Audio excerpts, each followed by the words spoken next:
खजाने की खोज। अंबिकापुर नाम के एक गांव में माधव नाम का लड़का रहता था। उसका परिवार बहुत गरीब था। घर में बुजुर्ग माँ, बाबा, एक छोटी बहन थी। माधव ने 8वीं तक पढ़ाई की थी। आगे की पढ़ाई धन ना होने के कारण नहीं कर सका। माधव अपने गांव के जमींदार की गायों को चराता था।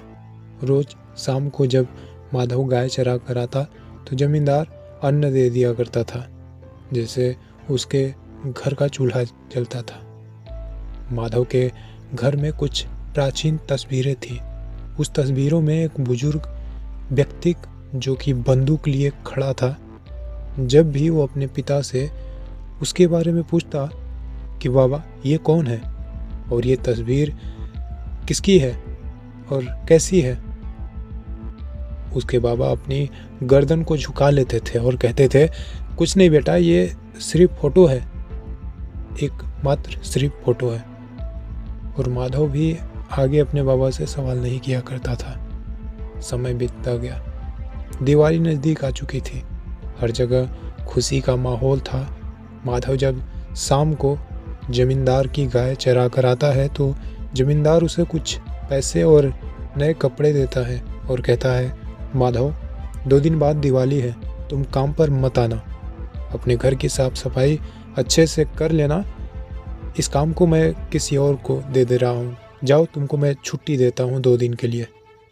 माधव बहुत खुश हुआ और वो जब रास्ते से गुजर रहा था तो एक बाजार रास्ते में पड़ा और वो उन दिए जमींदार के पैसों से अपनी छोटी बहन के लिए कपड़े ले लेता है और लेकर घर जाता है और पहुंचते ही कपड़े को अपनी छोटी बहन को देता है। बुजुर्ग माँ बाबा ये देखकर बहुत खुश होते हैं। अगले दिन वो अपने घर की साफ सफाई कर रहा होता है और वो घर में एक छिपकली को भगा रहा था कि झटके से उस प्राचीन तस्वीर पर, जो उसके बाबा उसके पूछने पर सर झुका लेते थे, उस तस्वीर पर लग जाती है और वो प्राचीन तस्वीर अचानक से ज़मीन पर गिर जाती है। और जैसे ही गिरता है वो उसका कांच फूट जाता है। लेकिन वो क्या देखता है कि फोटो के फ्रेम के पीछे से कुछ लिफाफे जैसा निकलकर ज़मीन पर पड़ा हुआ था। वो ये देखकर ज़मीन से उस लिफाफे को उठाता है और देखने लगता है। उसमें कुछ टेढ़े मेढ़े रास्ते बने थे और अजीब भाषा में कुछ लिखा हुआ होता है जिसे वो समझ नहीं पाता है। और वो घर से बाहर अपने पिता के पास जाता है और कहता है, बाबा ये क्या लिखा है और ये क्या है? उसके पिता कहते हैं, कुछ नहीं है, सिर्फ एक कागज़ है।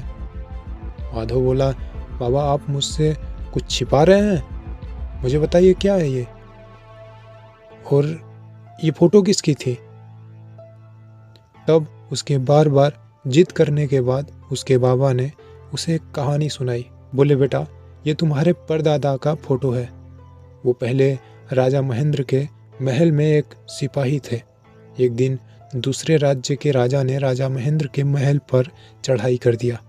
राजा महेंद्र के पास सैनिक कम होने के कारण वो कमज़ोर पड़ गया और दूसरे राज्य से आए डाकुओं ने राजा को मौत के घाट उतार दिया और उसके राजमहल में अपना डेरा जमा लिया और बेशकीमती सोने चांदी हीरे को लूटकर अपने महल जा रहे थे कि रास्ते के अलकजिंडा नाम के एक जंगल से जब वो गुजरते हैं कि रास्ते में भयानक तूफान उस वक्त आ जाता है और सैनिकों के साथ साथ हीरे जवाहरात भी उसी जंगल में कहीं गुम हो जाते हैं।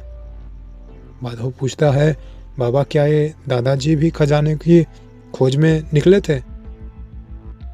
बाबा बोले, हाँ, लेकिन वो लौट कर वापस नहीं आए। माधव बोला, आखिर क्यों? ऐसा क्या है उस जंगल में?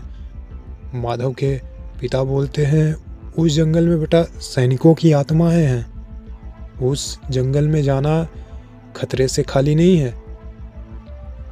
कुछ देर तो माधव चुपचाप सा रहा, लेकिन बुजुर्ग पिता की बातों को सुनकर माधव के मन में भी लालसा जगी कि अगर हम सोने जवाहरात पा जाए तो अमीर बन सकते हैं और मैं अपनी छोटी बहन का विवाह भी अच्छे घर कर सकता हूँ। ऐसी जंगलों में मैंने गाय चराए हैं। और एक दिन माधव बिना किसी को बताए घर से नक्शे को लेकर अपने दादा की कहानी को दोहरा देता है। और माना जाता है उस जंगल में गए माधव को 10 वर्ष हो गए, लेकिन माधव भी घर वापस आज तक नहीं लौटा। दोस्तों, आप भी किसी खजाने की तलाश कर रहे हैं तो सावधान रहें। ऐसी खजानों की रक्षा स्वयं मरा हुआ वो इंसान करता है जिसका खजाना होता है। और तो और गांव शहरों में कहा जाता है कि गड़े धन की स्वयं सांप रक्षा करते हैं और वो किसी को भी मौत के घाट उतार देते हैं।